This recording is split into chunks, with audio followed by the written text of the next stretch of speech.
শিক্ষা তাদের হাতে তুলে দেব ইনশাআল্লাহ।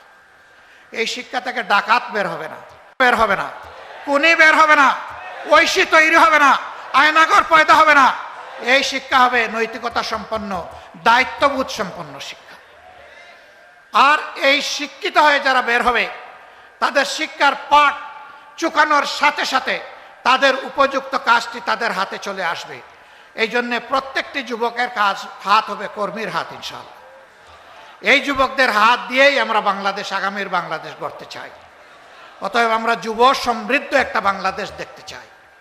এই পটেনশিয়াল ফোর্সের হাতে আমরা বাংলাদেশ তুলে দিতে চাই। যারা মুরব্বী তারা কি মন খারাপ করছে? আপনারাও যুবক, বয়স যাই হোক, 80 হোক, 90 হোক, কোনো সমস্যা নেই। যুবক থাকবেন, নিয়ত করেন, আল্লাহর কাছে দোয়া করেন, বলবেন যে আমি নিয়ত করলেই কি আমার সাদা দাড়ি কালো হয়ে যাবে নাকি? না, সাদা দাড়ি কালো হবে না, কিন্তু আপনার মন যদি যুবক থাকে, দাড়ি, চুল, ভ্রু কোন দিকে গেল খেয়াল করবেন না, চালায় যান।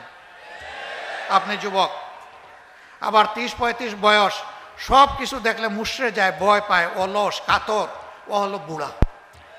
ওই বুড়া হওয়া যাবে না কাউকে।